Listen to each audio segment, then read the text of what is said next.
Saudações, seja muito bem-vindo. Eu sou Fábio Carneiro, então a gente vai começar mais um vídeo sobre a programação com a linguagem C. No último vídeo a gente viu estruturas de controle, né, com tomadas de decisões com else, if, essas coisas. Então a gente vai entrar na questão de loop, estrutura de repetição, vou fazer um controle, né, onde a gente vai fazer iterações. Iteração é quando um loop ele se completa. Então a gente vai estar trabalhando isso, quantidade de iterações, se vai incrementar um número ou não. Então vocês vão ver como que a gente consegue fazer um trecho do código se repetir por algumas vezes e trazer alguns benefícios e algumas funcionalidades específicas, tá? Se o layout da tela ficar um pouco estranho, é porque na verdade são duas telas, então pode ser que ele fique um pouco mais esticado, tá bom? Eu já criei um diretório aqui, eu vou criar um arquivo vazio, vou chamar ele de repetição for.c, tá? Eu vou abrir ele no Gini.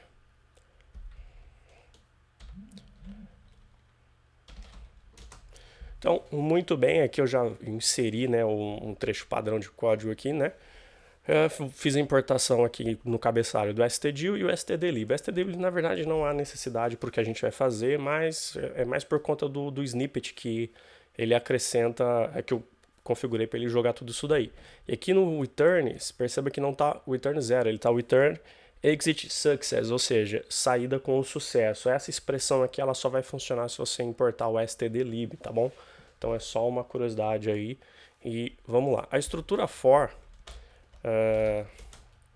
ela é bem simples, né? Vou até criar uma estrutura rapidinho aqui só para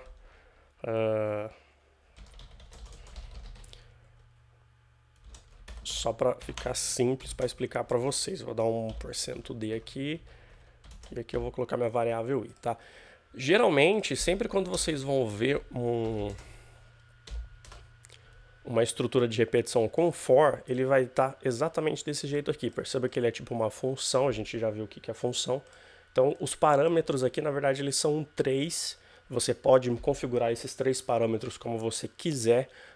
As únicas duas coisas que jamais podem deixar de existir como parâmetro aqui é esse ponto e vírgula aqui.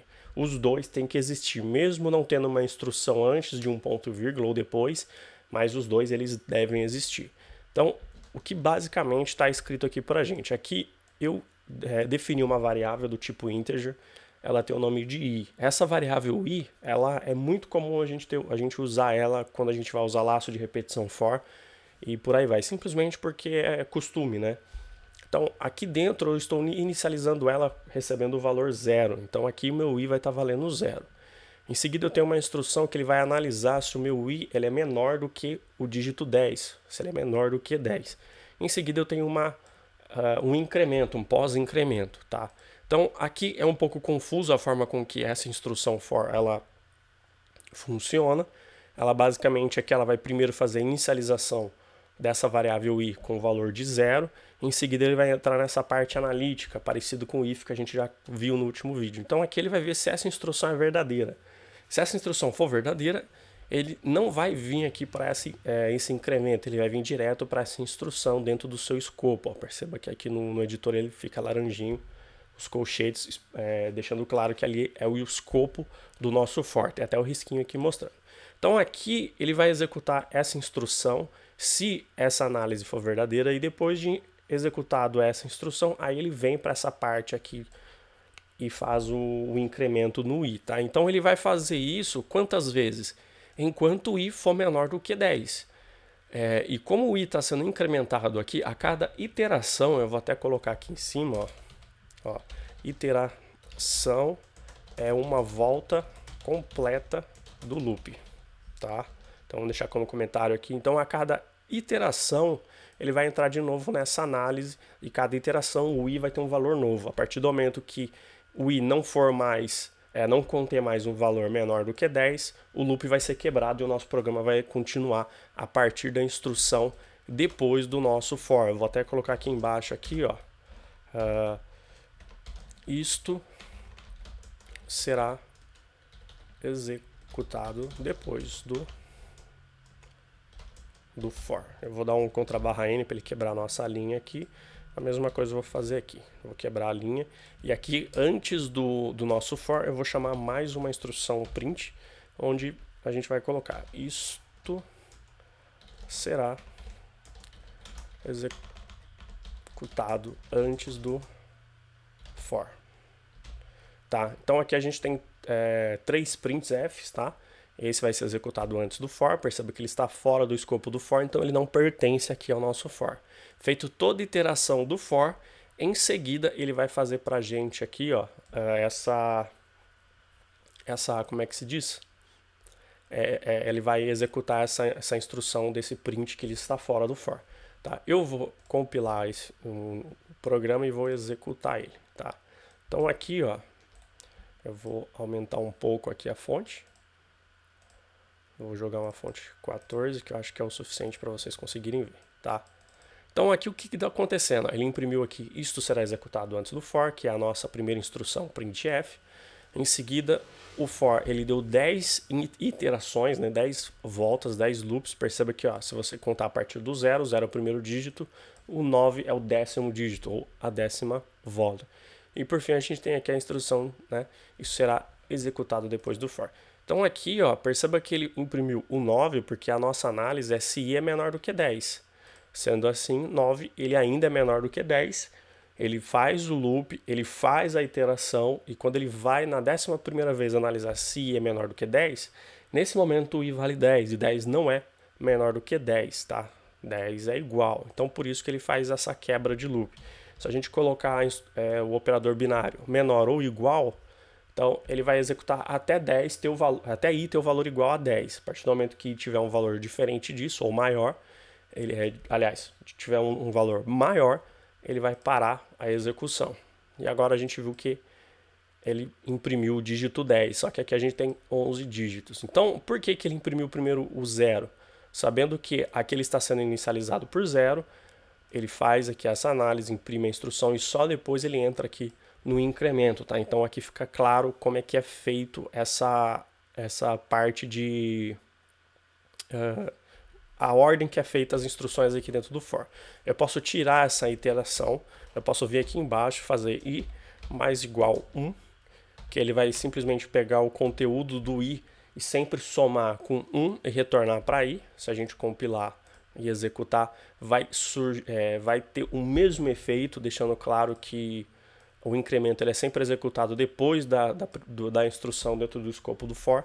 Tá? Eu posso tirar essa inicialização de i recebendo 0 aqui e posso já fazer a declaração de i com o valor de 0. Perceba que aqui eu mantive os dois pontos e vírgula e eu só deixei aqui a instrução onde ele analisa se i é menor ou igual a 10. Então aqui ele está praticamente um if que fica repetindo até essa instrução ser falsa. Eu vou compilar, eu vou executar, ele vai ter o mesmo efeito, tá bom? Então essa aqui é uma instrução, como posso dizer, é uma instrução de repetição. Quando a gente executa, a gente consegue ver aqui, se vocês analisarem, ó, número de volta, né? Então a gente está passando o parâmetro aqui, ó, porcentagem de que a gente está alocando um espaçamento de 4 bytes para um número inteiro. E em seguida a gente está endereçando para esse espaçamento a variável i. Então cada vez que ele imprime aqui para a gente número de voltas de um dígito, esse valor é o valor de i sendo iterado. Tá? Então a gente pode fazer inúmeras coisas com um laço for. Tinha até um exemplo que eu estava fazendo para um amigo. Deixa eu ver se eu acho ele aqui. Eu não sei se eu salvei aqui. Calculadora. Não, eu acho que não está aqui. Ah, é esse array char aqui. Tenho quase certeza. Deixa eu jogar para dentro do Gini, tá? Isso aqui eu posso minimizar. Então aqui a gente tem uma outra aplicação um pouco complexa de for, mas pode ser que seja complexo para vocês que estão começando. Então, perceba que aqui, ó, eu tenho uma array de char. Eu já expliquei o que é uma array de char. Então, no caso aqui está sendo representado como uma string, e mais para frente a gente fala sobre array. Então, aqui ele tem todos esses dígitos, né? Ele vai de 1 a 9, 0. Em seguida ele tem palavra passe. Então, ele tinha me questionado como que ele faz para separar os 10 primeiros dígitos de uma variável, de uma array, e converter eles para tipo inteiro. Então, apesar disso aqui ser um pouco mais avançado, vocês vão ver uma aplicação prática só para o for. Então, aqui eu tenho dois tipos de array, um array número e um array números separados. Então eu preciso tirar esses dígitos daqui e mandar para um outro lugar. Em seguida eu tenho um int números formatados, e em seguida eu faço aqui ó, a declaração da minha int já recebendo 0. Apesar de que aqui eu já inicializei ela, é indiferente, eu posso simplesmente remover isso daqui, não faz diferença. Então aqui é um pouco confuso, mas olha só que legal. A gente está fazendo uma análise se números, ou seja, essa array, e com o vetor a gente está passando a variável 1, aliás, variável i, sabendo que ela vai ser analisada e incrementada a cada loop, então eu posso percorrer cada um desses vetores, porque aqui onde está o número 1 é o vetor 0, aqui onde está o 2 é o vetor 1, assim sucessivamente, enfim. Então, a cada loop do meu for, ele vai estar analisando um dígito, um caractere dentro dessa array, um vetor a cada loop, então eu consigo percorrer todos. Enquanto ele for menor ou igual ao caractere 9, perceba que isso aqui é uma array de char, tá? Enquanto ele for menor ou igual ao caractere 9, ele vai fazer o loop acontecer. E aqui dentro eu tenho um if, tá? Vocês já aprenderam o que é if. E aqui é a mesma coisa, ó. A cada loop ele vai executar esse if. Então a cada vez que ele entrar nesse if é um vetor diferente. Então aqui no caso, vamos supor que seja a primeira vez que ele está executando. É como se aqui tivesse 0 e aqui tivesse 0. Por quê? Porque a gente está usando o i, tá? Então, no vetor 0, a gente tem o dígito 1.